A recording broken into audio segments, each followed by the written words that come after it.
All right, let's talk about a real tale of two banking giants. India's two biggest private banks, ICICI and HDFC, just dropped their Q3 results, and on the surface, they tell completely opposite stories.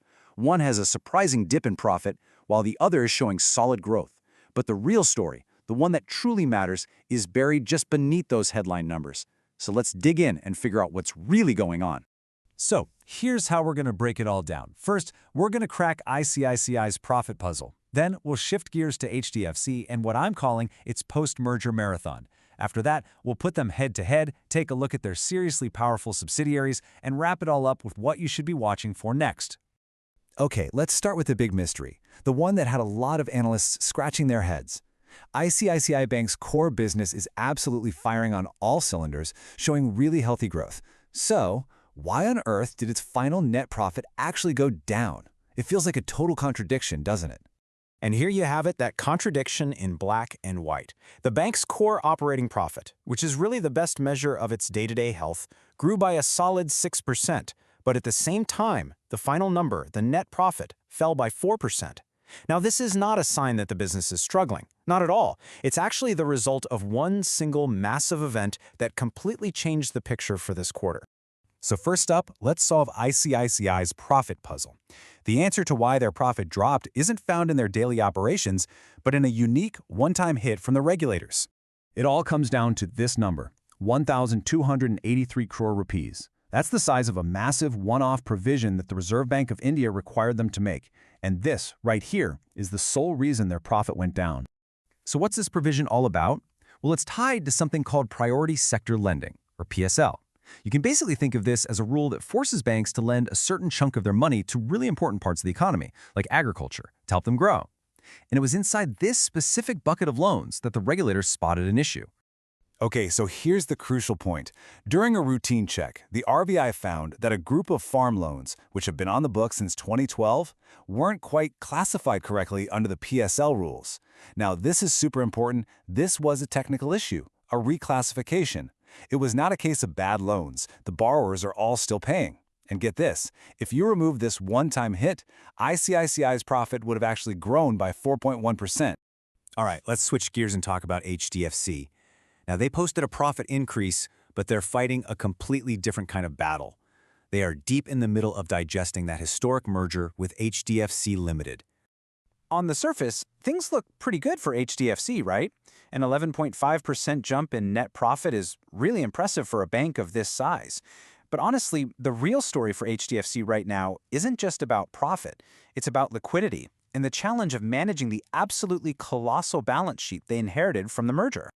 To really understand the challenge they're up against, we've got to focus on one key number, the loan-to-deposit ratio, or LDR. It's simple, really. It just tells you how much of the money a bank has in deposits is being loaned back out. And when that number gets really high, it can signal some pressure. And wow, just look at this. HDFC's LDR is hovering right around 99%. Think about that. For every 100 rupees they have in deposits, they've already lent out 99. That puts them in a really tight spot, leaving almost no wiggle room to grow their loan book unless they go out and aggressively chase a lot more deposits. And that, my friends, is their marathon. Okay, so we've got their individual stories down. Now it's time for the fun part. Let's put these two titans side by side, because this is where the really interesting strategic differences start to pop out. Let's just walk through this. Right off the bat, you can see ICICI's big advantage in profitability with that much higher net interest margin. HDFC, on the other hand, has slightly better asset quality. You can see it in the gross NPA ratio. But the really crucial difference is in those last two rows. ICICI has a healthier chunk of low-cost deposits and a much more comfortable loan-to-deposit ratio. And this chart just drives that point home. The difference in net interest margin is just dramatic. This is the core profitability of a bank's lending business. ICICI's margin is at 4.3%, which is nearly a full percentage point higher than HDFC's 3.35. In the world of banking, that is a huge gap, and it really shows how different their loan books look right now. But hey, the story doesn't stop with just the core banking operations. Both ICICI and HDFC are these massive financial groups, and their subsidiaries are incredibly powerful, contributing a ton to their overall strength. ICICI subsidiaries are performing incredibly well. Take its life insurance arm, for example. It posted a fantastic 19.2% profit growth. This kind of diversified income from other businesses provides a really powerful cushion for the entire group. And you know what? It's a pretty similar story over at HDFC.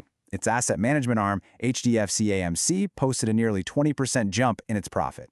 These strong performances are absolutely crucial right now, giving them stability and growth while the main bank works its way through that tough post-merger transition. So, after digging through all of that, what's next? What are the key things we should all be keeping an eye on in the coming quarters?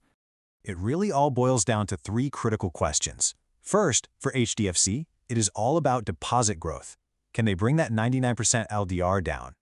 Second, for ICICI, can they successfully restructure those agri loans and eventually write back that massive provision? And finally, the big one for both of them. How will the larger interest rate environment affect their profits and growth going forward? You know, if you take away just one thing from all this, I think this quote sums it up perfectly. This quarter showed two fundamentally different stories. ICICI's story was one of operational excellence that just happened to hit a regulatory speed bump. HDFC's story, on the other hand, is one of a true giant managing a very complex but historic transition. And all this leaves us with one final big thought to chew on. Are we watching a classic strategic battle play out in Indian banking? On one side, you have ICICI's resilient, high-margin, and operationally sharp model. And on the other, you have HDFC's strategy of just unmatched scale and market dominance. Which one will win the next chapter? Well, that's going to be absolutely fascinating to watch.